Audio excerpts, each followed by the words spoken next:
next year. So it turns out the kid's gonna get housing. So we almost had to furnish a house with the roommates. Okay, I'm live now. Do you see me? It should be live. We're just gonna move everything in there. Nothing? Yeah, that was just to get housing. The whole thing will be housing. I hate to have to see. It's expensive. Because we have a hook for a lease for a whole year. Okay, ready to start, my friends? Okay, so good evening. You see me, Kim? No? If you're watching Chabad.org, you can say hi, Baruch Atah Adonai Eloheinu Melech Haolam, Sha'akol Nehiyeh B'dvaro. If you can see us, say hi. Okay. So let's begin. And on Chabad.org, I don't see any comments yet. Whatever. Perhaps someone can see us. Maybe yes, maybe not. Who knows? You see? You want to comment? Oh, 1 second. Chat. Okay, I'm not seeing the chat. But, okay. I'm glad you're on. Okay, everyone that's on, good evening, ladies and gentlemen. Erev Tov. We have an interesting class for tonight. You might find it a little fascinating. Ooh, I wanted this book. 1 second. Okay, I wanted this. So let's begin. Tonight's class, as always, is in memory of Yitzchak Tzvi ben Yosef. As the Neshama should have an elevation. Okay. Where is it? Okay, so my friends, let's start with a joke. One of my classic, one of my favorite stories of this rabbi who never ever his whole life was able to experience the taste of pig. He's wondering, he was curious, what does pig taste like? He was very curious to know what does a good piece of pork taste like. One day he was out on the vacation, he took a cruise to the Caribbean somewhere. He was in the Bahamas. There's a lot of Jews in the Bahamas. There's kosher in the Bahamas. He was in, I don't know, Puerto Rico. He was on Martin Island or something. He goes to this really fancy restaurant. He says, you know what? I'm here alone. No one from my synagogue is here. No one in the world knows that I'm here. This is my opportunity to finally experience a good geschmack piece of pork. So he orders the most expensive pork on the menu. He doesn't know the difference. This kind, that kind, sauteed, pig brisket, I don't know. The most expensive pig you can get, he's getting. If you're going to get sin only once, you got to do it right? Of course. What? Pig brisket. I don't know if they make pig brisket. They're not so smart. I don't know. Pig brisket will probably be a big hit, by the way. Probably. You should start selling pig brisket. Okay. I just copyrighted pig brisket. So he orders a pig, but it wasn't a brisket, like a full baby pig. Anyway, he's waiting. And all of a sudden, as he's waiting for another joke. As he's waiting for the order to come, all of a sudden, in the restaurant, walks into the restaurant, the president of his show. The president, his mazel. He's on vacation. He thinks no one knows where he is. And the president's on a different cruise in the same hotel. And the guy starts talking. Rabbi, it's so good to see you. In the meantime, the rabbi, he's chalishing. He knows any second they're coming out with his pig. And anyway, all suddenly, sure, what does he see? Out comes a waiter, this massive tray with a full pig. You're upside down on its back with its feet up in the air with all the grass and lettuce all around. A big apple in its mouth, the full deal.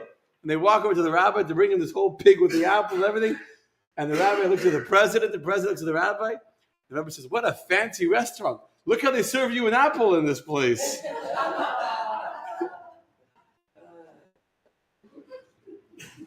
Okay, let's talk about apples. No, I'm just joking. Let's talk about pigs tonight. Okay. So why are we talking about pigs tonight of all nights? I understand that we're talking about a pig. We're talking about normally, me and the Bible is holy people, spiritual people, special people. This week's parasha, the parasha of Shmini, has the second half of the parasha talks about all the kosher animals and non-kosher animals, purity, etc. And in the parasha we have, let me share my screen for a second for those that are watching on my personal page. Torah tells us, speak to the children of Israel, saying that these are the creatures that you may eat among all the animals on the earth. Okay? You can eat any animal on condition it has two things. Any animal that has a cloven hoof that is completely split into double hooves, and which brings up its cud, that one you may eat. So we all know, I'm sure everyone in this room knows, but there's two signs of a kosher animal. It has to have split hooves and it has to chew its cud. Now what happens if it has only one of these two? But these you shall not, one second, but these you shall not, let me see if I can move the screen. But these you shall not eat among these that bring up the cud and those that have a cloven hoof, the camel, because my screen is not moving. The camel, because where are we here? Here. Camel, because it brings up its cud, but does not have a completely cloven hoof. It is unclean for you. So you cannot eat a camel. Interesting. Pay attention to the order of the words, because it does chew its cud, does regurgitate when it eats. It regurgitates, but it doesn't have a split hoof. Unclean. The kosher sign comes before the non-kosher sign. Verse number 5. So to the hyrax, the shafan. There's a lot of debate amongst the rabbis. What is a shafan? The hyrax does chew its cud. I don't want to go there tonight, but you have the shafan because it brings up its cud, but will not have a completely cloven hoof. It is unclean for you. So to the arneves. Arneves is also a discussion. What is the English animal of arneves? It's translated as a rabbit or a hare, because here they translate as a hare, but also a rabbit, which is the same thing, right? Because it brings up its cud, but does not have a completely cloven hoof. It is unclean for you. And then we come to verse number 7. The first three animals were all animals that chew their cud, but don't have split hoofs. And then we come to verse number 7. The chazir, the chazer, the pig, because it has a cloven hoof, that is completely split, but will not regurgitate its cud, it is unclean for you. So here we have a clear prohibition in the Torah not to eat pig, because even though it has a split hoof, it does not chew its cud, and therefore it is unclean for you. I want you to notice that it first says the pure sign before the impure sign. Why can you not eat a pig? Because it has a split hoof, or because it doesn't chew its cud? It doesn't chew its cud. So if you were writing the Bible, what would you write? You cannot eat the pig because it doesn't chew its cud. Instead, the Torah writes, you cannot eat the pig because it has split hooves to chew its cud. Like as if the having split hooves is part of the reason why you can't eat it. You see that in the text? I'm just because you have the text in front of you, so but store that in your very smart brains. Let's leave the text alone for a minute. And let me ask you a very simple question, which is really going to be an important part to tonight's discussion. Why is it that many Jews understand that chazer, pig, is chazer treif, right? You heard that expression, chazer treif, yeah? And they may not keep kosher, but they won't eat pig. In fact, just yesterday, I was at a Shiva home, just yesterday. And there was a few Jewish ladies there. We started having a whole conversation. And I don't remember how it came to kosher. I don't remember how it came to kosher. When the lady said, her friend, that you keep kosher? She said, no, I used to keep kosher when she was married. She used to keep kosher. She's divorced. But I still don't eat pig. That's what she said just yesterday. Like, she doesn't keep kosher, but I don't eat pig or shellfish. That's so, and any Jew knows that pig is not kosher, right? We all know that pig is not kosher. So even if you know very little, if you're a non-Jew, knows very little about Judaism, very little, like maybe they heard of Passover, they know that Jews don't eat pig. It's one of the most well-known, if you have to sort of say, what's what I'm looking for? Do a survey. Just go stand on the street and do a survey. What do you know about Jews or Judaism? They don't eat pig, right? So there's something to the pig that has become the icon, if you will, of non-kosher, when in truth, the pig is not any more or any less non-kosher than horse meat or buffalo meat or bison. It's all the same thing. And even a kosher animal, even cow, if it's not slaughtered and the blood is not salted and the blood is not removed from the meat, it's not kosher. And yet no one will ever think that pig is kosher. Somehow, for whatever reason, which we'll discuss tonight, the pig has the icon of a non-Jewish food, of kosher food, much more than any other food that we can eat. Right? That we all agree on.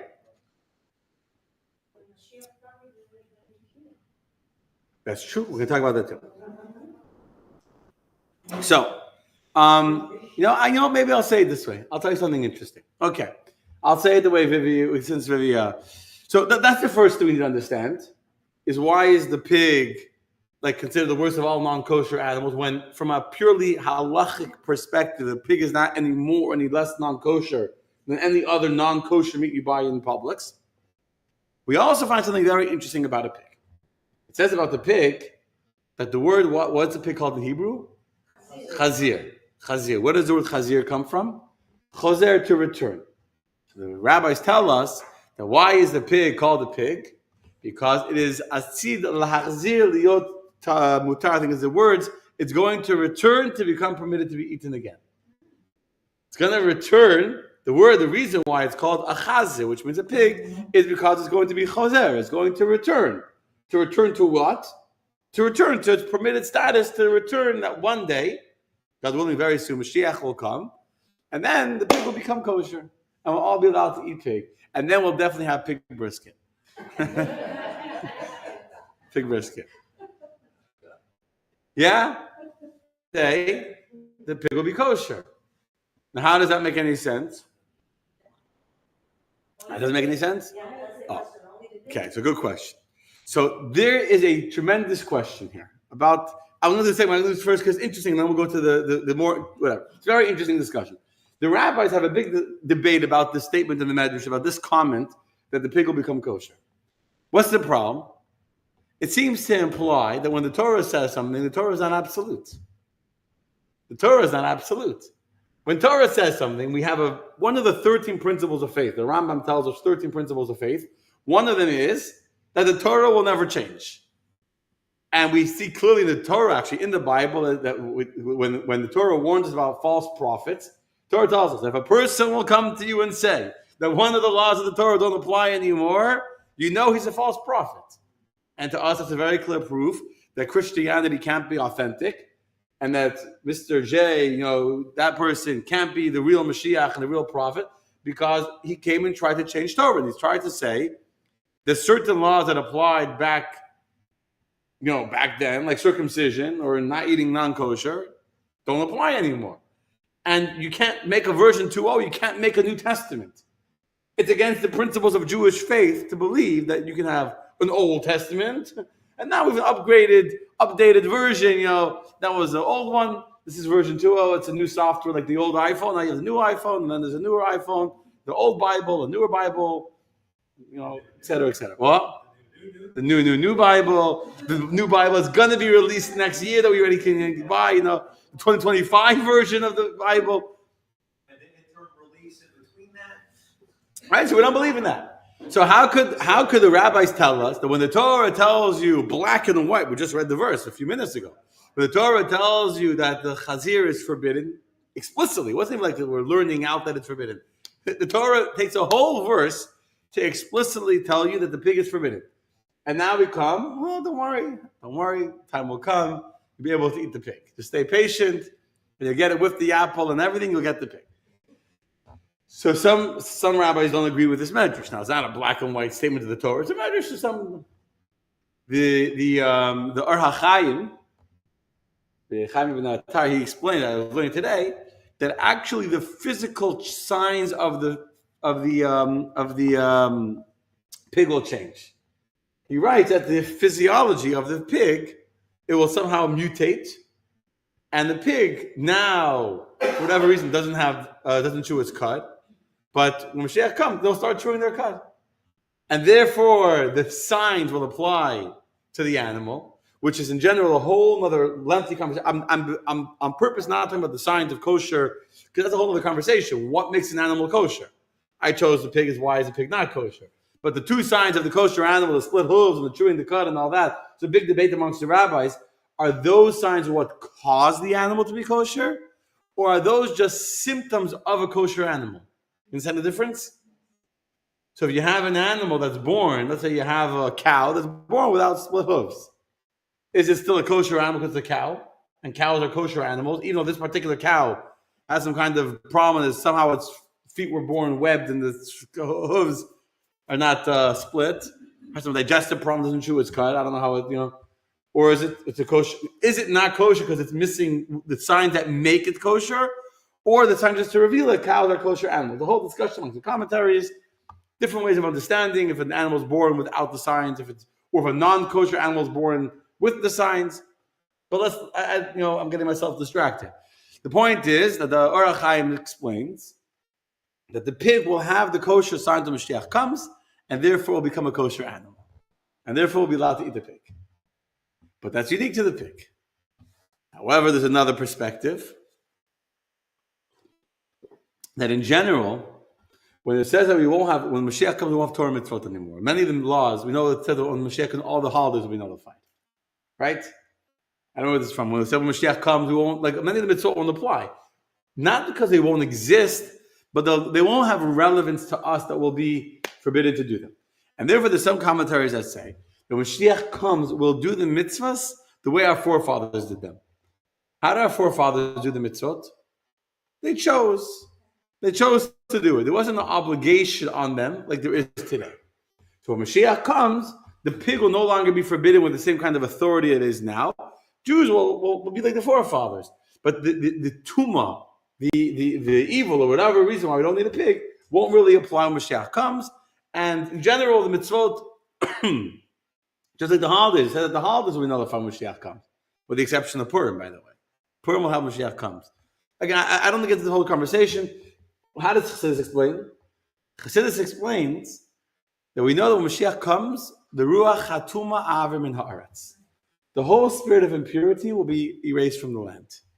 That's what it says in the verse. When Mashiach will come, there's Ruach Hatuma Avir Min Haaretz, there'll be no more spirit of impurity. Which means that when Mashiach comes, there'll be no more death. There'll be no more animal that is forbidden to us to eat. Why not? Because there'll be no more animal that we're not able to eat and to elevate its spiritual sparks the way we are unable to do so now during the times of exile. Meaning, let me explain. Now in exile, when we want to eat an animal, what happens when we eat the animal?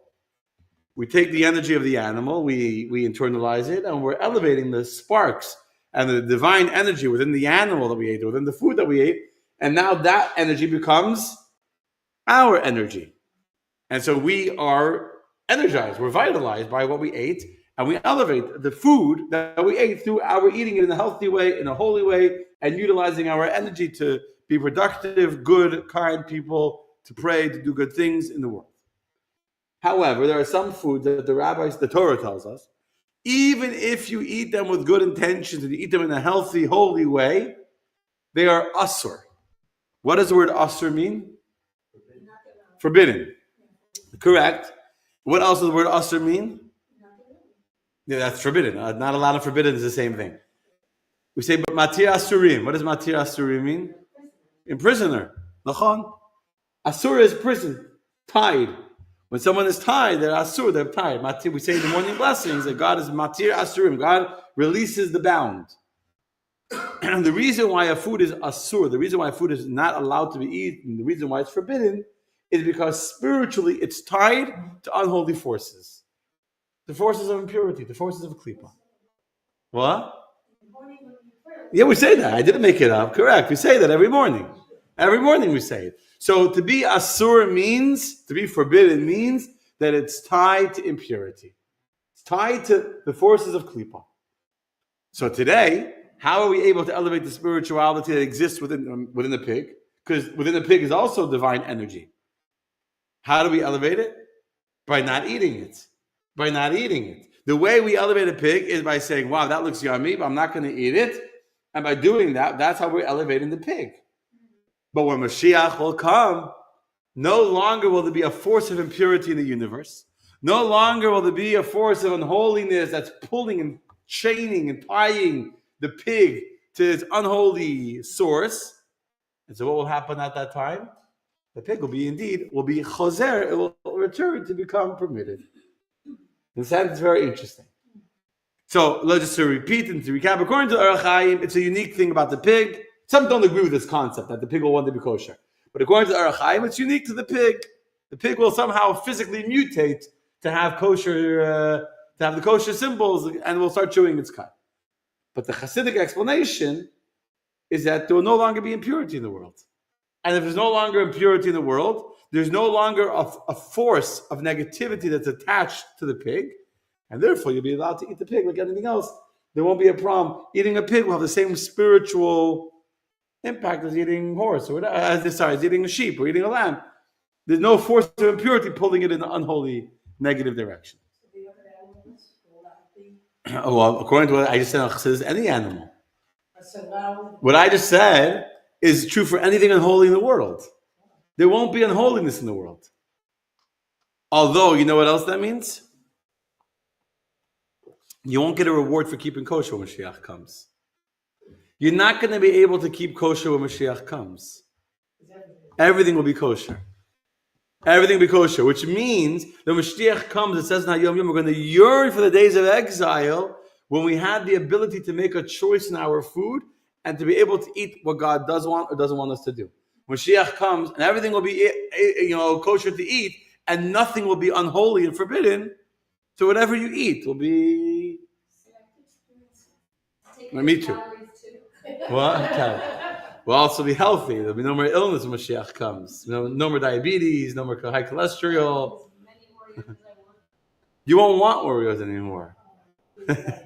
Same thing. There'll be no more illness. So there's two ways of understanding. You can say that there'll be, God will do a miracle, no one will get diabetes. Or no one will eat unhealthy. You won't have a desire. You're going to eat healthy because you won't care about food. The reason why food is a problem for us is because we care about it. Right? If we wouldn't care about it, if our mind would be totally focused on godliness and holiness and spirituality, okay, I ate a carrot, I ate a cookie, whatever, same thing. So we're going to naturally just eat healthy food. We're not going to have a desire for unhealthy food. When it says, the Rambam writes, I'm getting a little off subject, but when the Rambam writes that when Mashiach comes, there'll be delicacies, madanim mitzuyim ka'afar. So the Rambam writes, in the last halacha of the Rambam, it describes the time of Mashiach, the words of the Rambam are that there'll be ma'adanim mitzuyim ka'afar. There'll be delicacies available like earth. Like earth. What does it mean? It doesn't mean literally that'll be like earth. You'll taste the earth, it'll taste like, powdered sugar. It'll have so little value to us today. Why is cheesecake exciting? Because how often do you get to eat cheesecake? It's expensive, it's a delicacy, so you get cheesecake. It's exciting, right? You get a piece, 2 pieces, 3 pieces until you get a stomachache, but that's it. And then you don't eat again for 3 months. And now, if you're going to be able to eat cheesecake all the time. But if you get cheesecake every single morning, would you still get excited from cheesecake? No. Understand? I would like to think I would, but I wouldn't. You get sick of cheesecake. You would get sick of it. And so the point is that when Mashiach comes, yes, we'll be able to eat pig. We'll be able to eat any non-kosher food. We'll be able to eat horse meat and, buffalo and whatever. Because there's no impurity in the world anymore. If there's no more tumah, there's no more impurity, then everything is kosher, everything is good, everything is wonderful. Got it? Okay. That's really part number 1. That was kind of the easier part. Not easier. Now, there's nothing hard we're going to say tonight.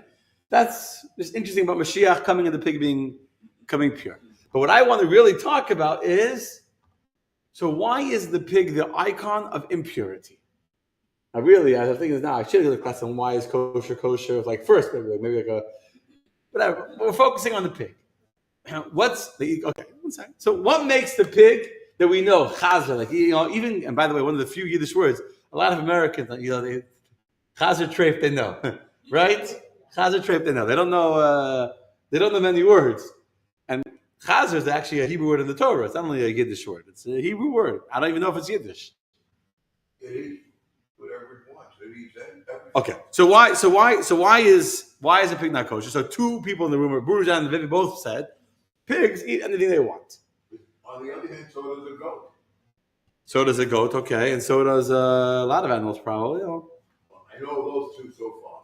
Okay, but you're right. There is an explanation given by the Rambam in Moreh Nevuchim, in the Guide to the Perplexed, where the Rambam, Maimonides, tries very hard in the Guide to the Perplexed to give logical and rational explanations for many of the mitzvot of the Torah.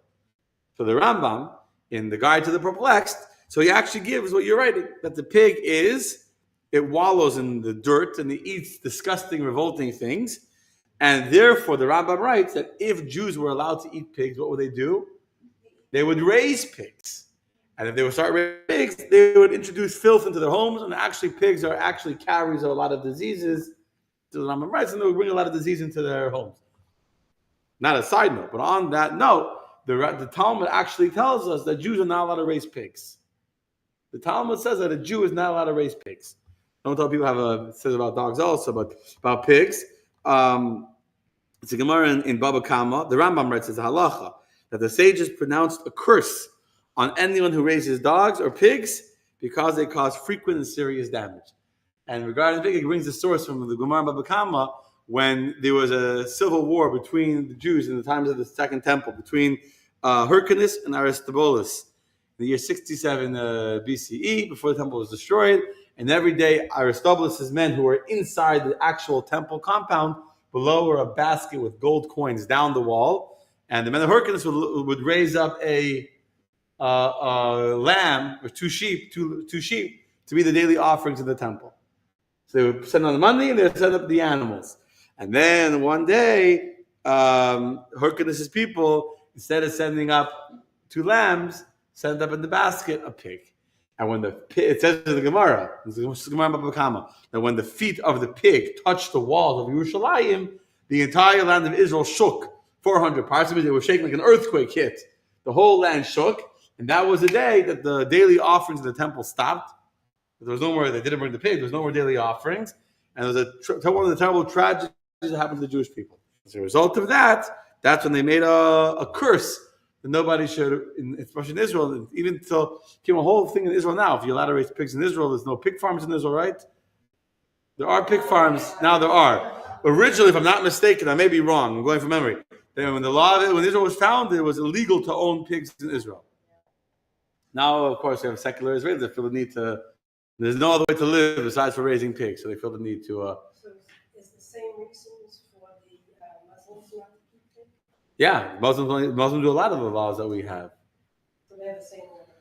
Yeah. So anyway, so this is the reason that the Rambam gives. Because pigs wallow in the dirt, and because they're dirty, creatures, etc. So therefore, Jews are commanded to stay away from them. On that note, similar in the same vein, the Ramban gives a famous explanation for the laws of kosher, which, to put into English contemporary language, is that you are what you eat. I know there's a big documentary. Again, I was in the Shiva home yesterday, and we were talking about this. You are what you eat. Or the woman that was a group of ladies who were talking, and she watched this whole documentary on how they kill animals, and she went vegan afterwards for the next 2 weeks. She was only cooking vegan. You are what you eat. Anyway, but what's the point? That it's a real concept.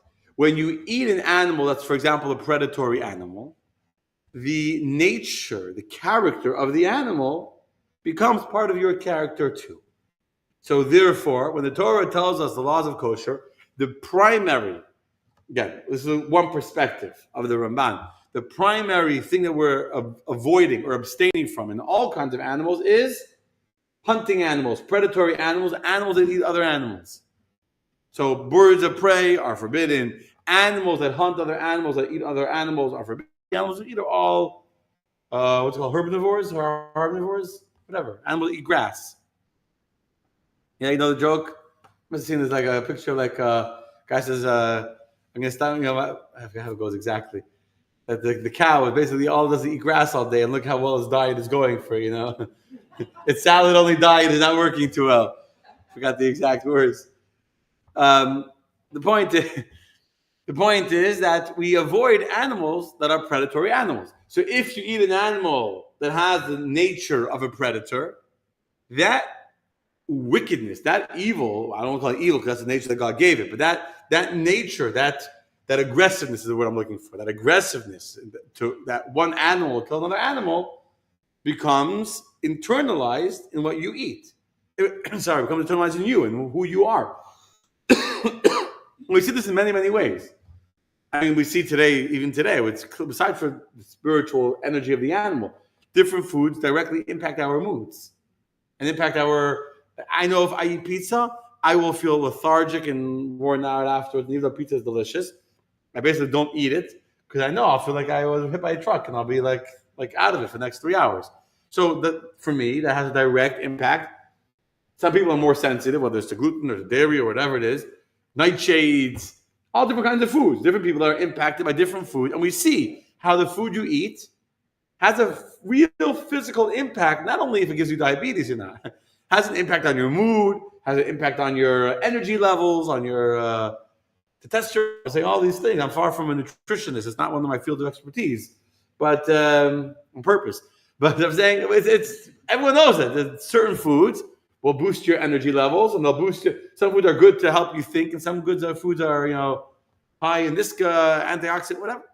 So the same thing is spiritually. It's not a spiritual idea per se. It makes sense that if you eat an animal that's a dirty animal, that's a slob of an animal that wallows in dirt and then gook and then mud up to its nose, then guess what? You're going to internalize some of that dirtiness and some of that that the pig has. You're going to internalize it as well. Which, by the way, is one of the explanations for why, again, if you want to be like logical and scientific, to explain why are Jews by nature a more kind, generous group of people. This is a statistically proven fact that Jews are the most generous group of people around. We're the least violent people. If you look in jails, statistically, I'm not saying other groups that have higher representation. I'm just saying that Jews have a low in criminal, not in white collar crimes. In white collar crimes, you need the brain is a whole different story. But I'm saying in white collar crimes, Jews are overrepresented in proportion to our percentage of American population and the number of Jews that have been convicted of white collar crimes. Again, I don't know the statistics. We're overrepresented. But if you look at criminals of violent crimes, Jews are severely underrepresented. And this is also religiously. I was listening to the whole thing. It's not exactly the same thing. But if you talk about the religion, people say, religion breeds fanaticism and creates extremists and creates murderers. It's not true. How many religious fanatic terrorists, you look through the whole Jewish history, how many Jews can you tell me became terrorists and woke up in the morning and said, today I'm going to go kill people just because my religion says so, just because they don't believe the way I believe? There's been, in the course of Israeli history, and a handful, in one hand, you can probably count the people. How many Muslims or other religions, now it's Muslims, before it was Christians, but how many look at other people of the world? I'm not picking any particular religion individually. Look at the other nations. How many people from that religion woke up one morning and deliberately made a conscious decision to go kill innocent people just because of their religious beliefs? You can't begin to count. No, but the point is, why am I bringing this up? My point is not to prove that Judaism is a good religion. We don't need to, I don't need to sell you on that. My point is that Jews by nature don't have the same kind of aggressive violence that you'll find in America or in the world, that you'll find amongst regular people. And part of it is explained because of the kind of food that we eat. By not eating aggressive animals, it makes our own personality less aggressive, less violent, less inclined to behavior of attacking another animal or attacking another person, of eating and swallowing another person for my own benefit. That's where the world goes. What's it called? Eat something, whatever, so you grow in the career, right? There's an expression for it. So we don't do that. So the point is, you are what you eat, and therefore the Torah tells us not to eat non-kosher animals because they have certain character traits, certain spiritual dimensions that are unhealthy for us.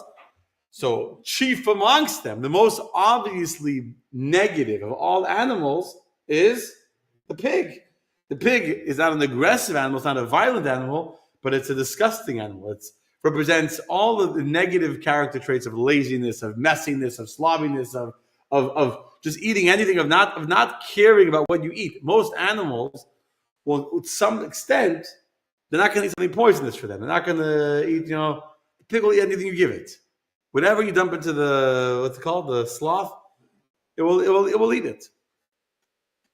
And so therefore, we're not allowed to eat the pig because of its dirtiness. That's the classic explanation by the Rambam and two of you mentioned. Yet, the Gemara also tells us, I will, yeah, please, thank you. My thoughts are me. Thank you, baby.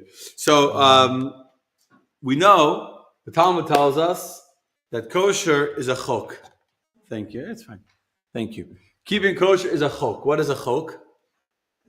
Laws that have no logical explanation. There's three kinds of mitzvah. There's laws that make perfect sense, that we would do them even if we weren't Jewish, like don't murder, don't commit adultery, don't rape.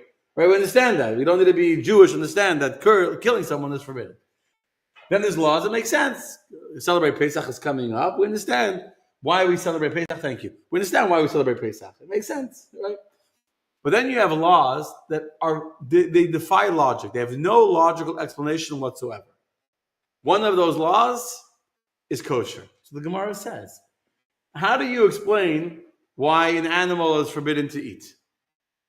God said so. And that's the only reason.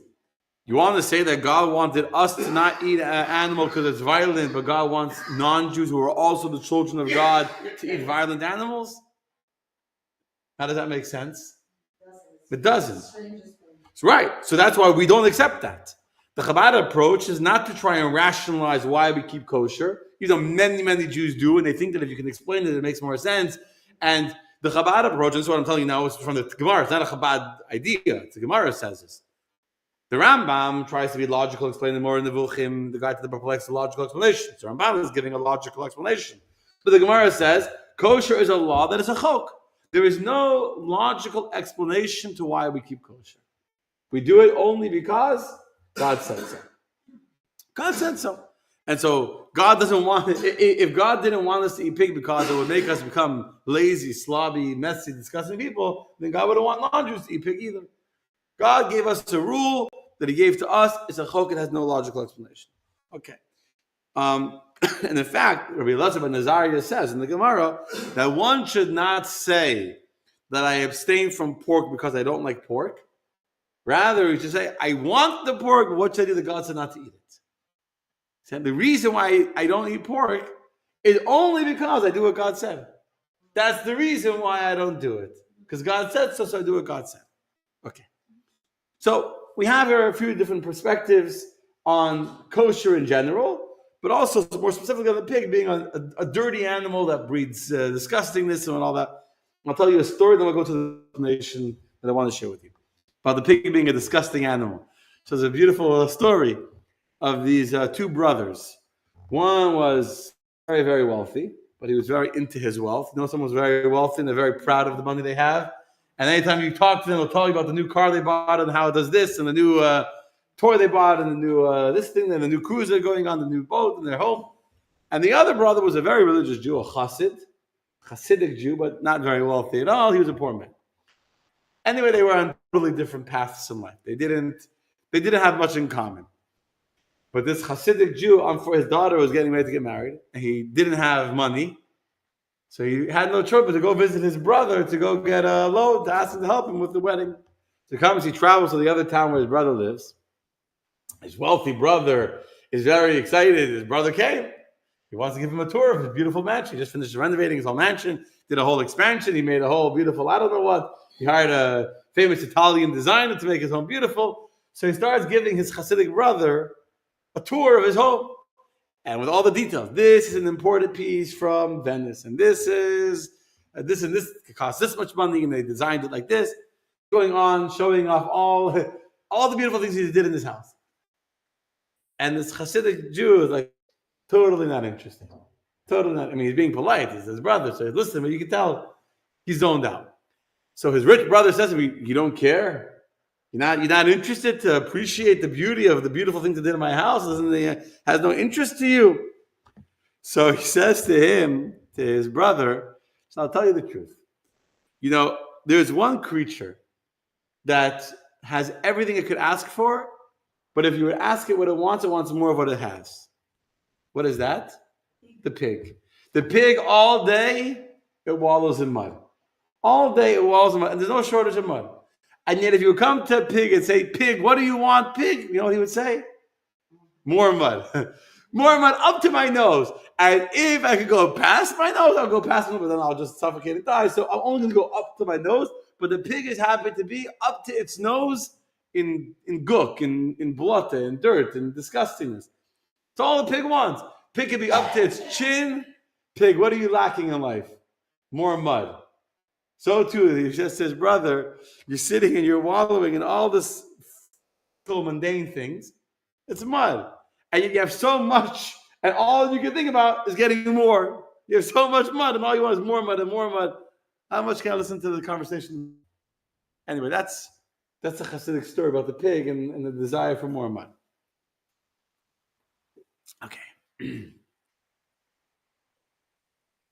So now let's go to the beautiful part of the class. If you remember, we started and we were reading the way the Torah describes these animals that are not kosher. Correct? What does the Torah say? And there's 4 animals. There's a whole discussion, by the way, if these are the only 4 animals in the whole world that have only one sign or not. I was reading a whole conversation about this today. Many rabbis, that one of the proofs that God gave the Torah to Moshe is that Moshe makes a statement that's a very not smart statement to make. The statement that Moshe makes a statement. If you go look back at the text, Moshe says that of all the animals that chew their cud and split hooves, you can eat them. But if they don't do both, meaning, then you can't eat it. How many animals are there that don't chew their cud and have split hooves, or vice versa? How many animals are there that only do one and don't do that only do one of the 2? He specifically mentions what they are.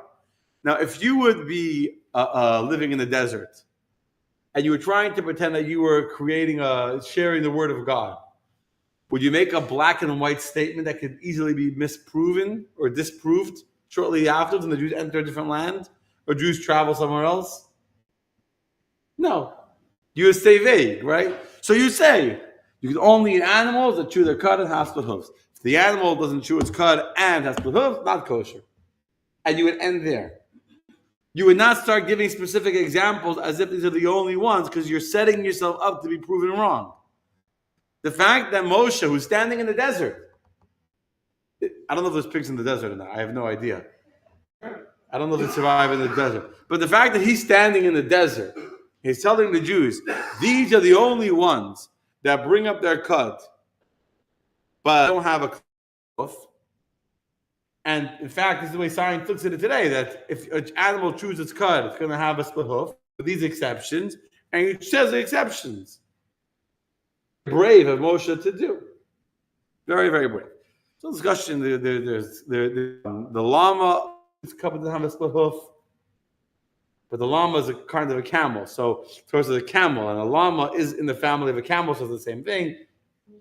Hippopotamus has split hoof, but doesn't chew its cud. Is a hippopotamus the same thing as a pig? It's just a mammal. It's pretty much similar to whatever. Whole discussion. It's very interesting, but anyway, what? Correct. So hippopotamus is just a bigger pig. As a big pig, yeah. But elephants don't chew that. No. Okay. So, but here's. So, I wanted to give a class just on the pig. You know what I would have done? I would have just quoted verse number 7 about the pig. The Torah actually first has verse number 4 about the camel, verse number 5 about the hyrax, the shafan in Hebrew, because again, there's a whole debate what animal this really is. Verse number 6 about the arneves, and then, which is a rabbit or the hare. Then verse number 7 about the pig. Why is the Torah mentioning specifically these 4 animals? The truth is, the rabbis tell us, these 4 animals,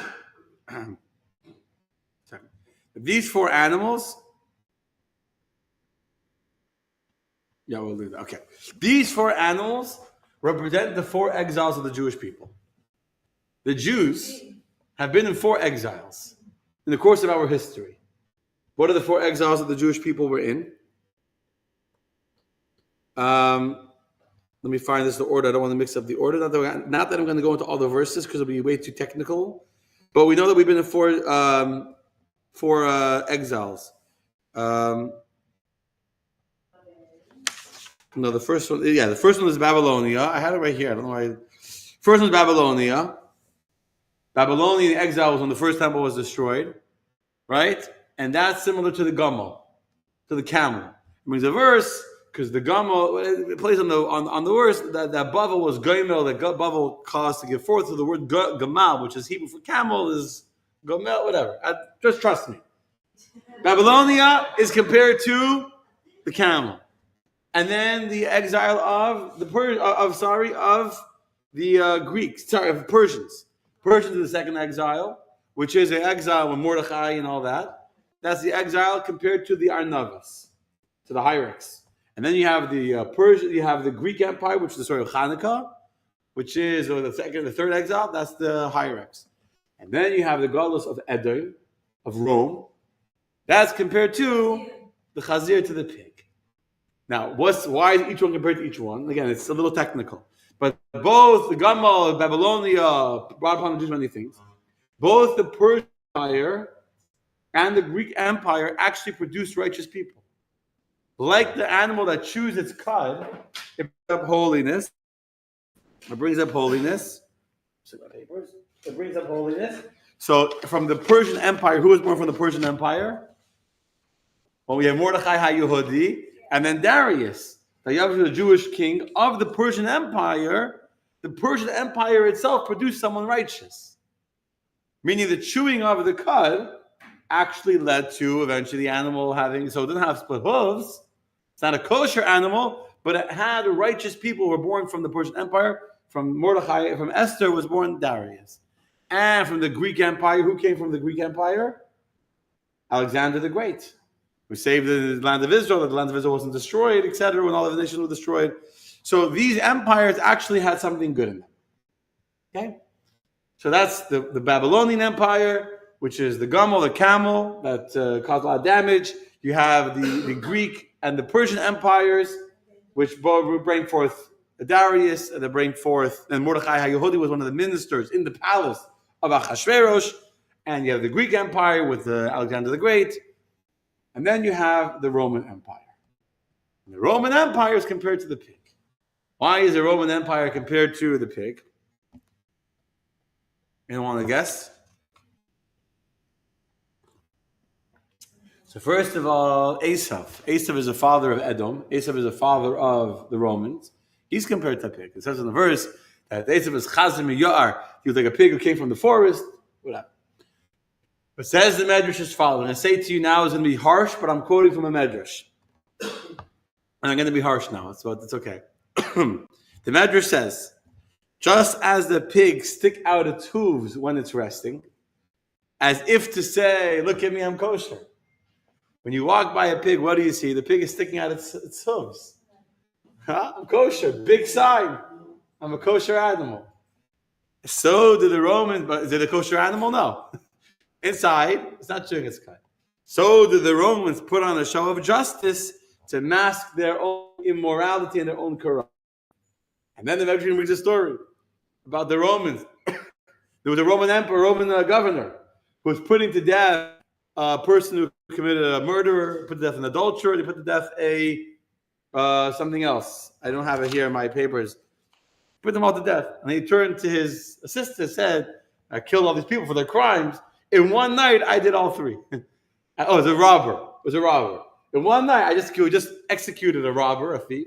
You know, Romans, they had to have laws. They ran a very civilized, ethical country. So if you commit adultery, if you commit murder, and if you commit robbery, you'll be punished for your crime.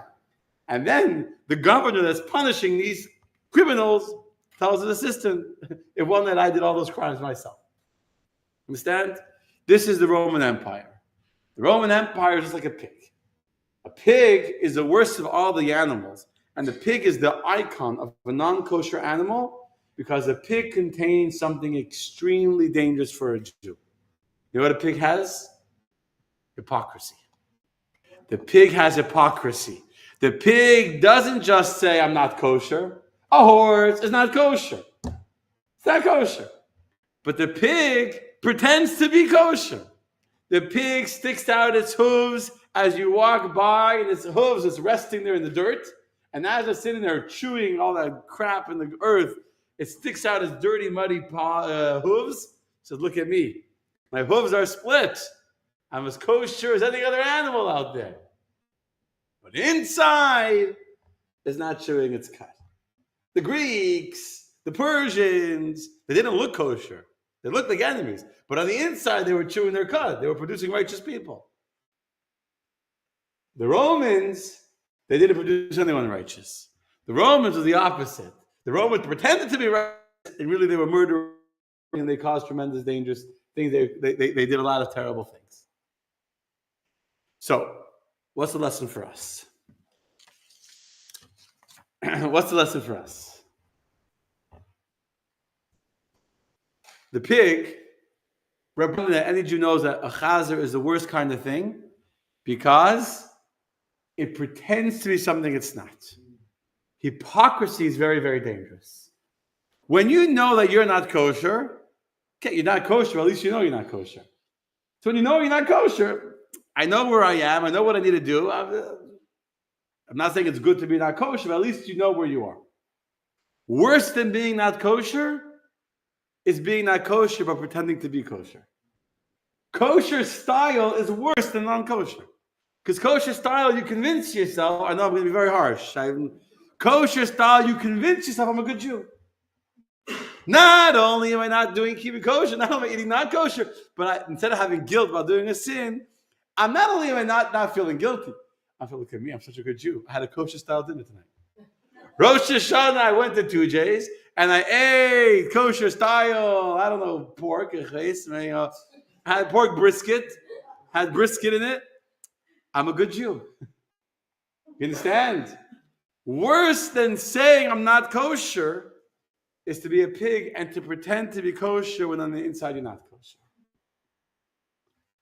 And that is perhaps one of the explanations why of all the non-kosher animals in the entire world, the pig is singled out for this distinction of being the icon of non-kosher. The word being chazer treif, and treif doesn't mean a pig. Treif just means a treifa, any animal that's killed, that was torn in the field, it wasn't slaughtered properly, it's called the treifa. But the icon of treif is the chazer, is the pig, because the pig has hypocrisy. The pig pretends to be something holy, when in truth, it's the opposite. Okay, now my friends, the world we live in today is still the end, the final regurgitation or expulsion of the evil of the exile of Rome. I know, I'm going to be harsh. We're living in a world of people that literally behave like pigs. In what way? Not that they're living in mud. They're walking around with their feet stretched out. They're walking around very proud of their nobility and their ethics and their morality and their sophistication. And on the inside, they're a pig. On the inside, they're a pig. But on the outside, they will explain to you why they're the most ethical, moral people that ever existed in the entire history of man. And they believe it. In their mind, they are convinced that they are the paradigm of ethics. They are the paradigm of what a beautiful human being should look like, because they're so proud to show you how moral they are. But if you look past their paws and you look inside them, they don't chew their cud. They don't have that process of regurgitation, which again, I didn't talk about tonight. They don't have that self-reflection. What am I talking? Like, where do you see this most obvious? In the world, in Israel. They don't have to be the UN. I mean, the UN is just like an example of it, really. They're like the poster child of it. Yeah. They're like the poster child. But in every college campus, in every protest, in all of these self-righteous people who woke up one day, oh, there's a crisis in the universe, there's starving kids in Gaza, and look at me. I'll show you I have no ethics. These are people, and again, I'm sorry to start sharing what I feel. People with no ethics in their own lives. In their own lives, they justify any kind of disgusting, immoral behavior, any kind of sexual behavior, any kind of immoral behavior, any kind of self-serving, selfish behavior. They have so many ways of justifying and explaining, this is how I feel, this is what makes me feel good, and self-love and self-care and feel good about it, whatever. I don't want to get carried away. They have the most beautiful sounding language to justify any kind of dirt. Any kind of dirt they can justify. They can justify. But then they're look at me, I'm kosher. I'm an ethical person. I care about starvation. I care about genocide. I care about the starving people in Gaza. If you cared about starving kids, what about the other, 20, 30 million kids in the world are starving? You know how many kids are starving? And I looked quickly now before the class. You know how many countries you have starving kids? In Central African Republic, in Chad, in Nigeria, in Lesotho. I was right near there. It's surrounded by South Africa. It's in the mountain region. 70% of the people are living in poverty with no food. 70% of the people living in the country of Lesotho. Who ever heard of it? Nobody. You know that in Congo has the biggest hunger crisis right now. The biggest hunger crisis is not in Gaza. It's in Congo, which has 25.8 million people this year in starvation right now in Congo. You don't hear about it because whoever walks around, I care about starvation. There's 25.8 million people starving right now in the Congo. So I did some homework today. And that's because there's conflict there, there's climate change here, there's an economic crisis, and 72% of the people living in the Congo are living below poverty. In Madagascar, which has recurring droughts, and the current drought is labeled the worst the country has faced in 40 years, there's an additional 1 million people went into hunger in 3 months in Madagascar. And in Yemen, which is one of the world's worst humanitarian crises, suffering from conflict within its own borders, as well as the effects of conflict around the world. So since the start of the Yemen civil war in 2014, there's been a civil war since 2014 in Yemen, okay? They're still fighting there. Since 2014, they haven't stopped fighting yet. There hasn't been a UN resolution to help them. No calls for a ceasefire since 2014. And because of that, there's no public health, there's no water, there's no sanitation system. There's chlamydia, there's measles, there's polio. And in addition, that food comes from Ukraine, which now has nothing. So there you have people, what? The Houthis have from Iran. Yeah. So today we heard about Yemen because the Houthis are sending missiles or whatever. But right now there's a civil war in Yemen since 2014, and a million people dying of illness there, and no one in the world even knows about it. Okay, you know what? You know where the worst place to be a child today is? In Gaza. Afghanistan. Afghan children face the worst chance, just from different articles, they face the worst chances of survival on the planet. Considered one of the most dangerous places on earth, after with political turmoil, with war, with drought, and extreme winters. The country has the highest proportion of chronically malnourished children, resulting in widespread stunting. Stunting is where a child doesn't grow, not that they're short. Their physical bodies don't grow, and their brains don't have. Their stunting causes brain development impairment, less likely to learn. Their immune systems are weaker, more vulnerable to disease. In Afghanistan, 6 out of 10 children are growing up stunted. Okay, 6 out of 10 in Afghanistan. And who in the world is caring about the starving kids in Afghanistan? Nobody. Nobody. Nobody. But all of a sudden, the Jews are fighting a war of self-defense. And Hamas is stealing this. There was hundreds of trucks of aid going in every day. More trucks going before October 7th. Like before October 7th, it was an average of 70 trucks a day. Today, there's sometimes almost 200 trucks going in a day. More than double. It's all sitting by the border because there's no one that knows how to do anything. And the rest of Hamas is stealing. The whole world. We care about Gaza. We care about the genocide. Why? Because this way they can go back to home afterwards. They go, they protest, and they stand. I was in New York last week. A bunch of guys were standing on the corner screaming, free, free Palestine. Someone came to my car to give me a booklet. I didn't know who she was, so she gave them. Then they go home at the end of the day. Say, oh, I'm such a good person. Look at me. I'm such an ethical, caring, kind person. I'm so compassionate. I even care about starving kids in Gaza. You understand? That, my friends, is exactly what a pig is. It eats crap. Not just crap. It eats stuff bad for it. It eats stuff that's unhealthy for it. It eats anything it wallows in dirt, comfortable in the dirt. It gets pleasure from being in the dirt and the excrement and it's comfortable. But it sticks. Look at me. I'm kosher. That's what the Romans did. The Romans did the same thing. They pretended to be a high society. Rome was a very, very immoral place. Very, very dishonest. Full of backstab. Every day another guy was killed, stabbed in the back. Literally, backstab Rome. Place of complete lack of ethics. Everyone stabbed each other. The immorality in Rome was terrible. Terrible. But they walked around as if they were the most civilized people in the universe. And today we have that same thing. It's a descendant from Esau. Oh, I want to say about Esau. Where did it start with? With Esau. Why is Esau compared to the pig? Esau would come to his father. And he would ask his father, Abba, tell me, how do you give meiser? How do you give a tithe in salt? Now, by Jewish law, when you make money, you have to give 10%. But something that's worth less than a penny, you don't have to give a meiser on it because it has no value.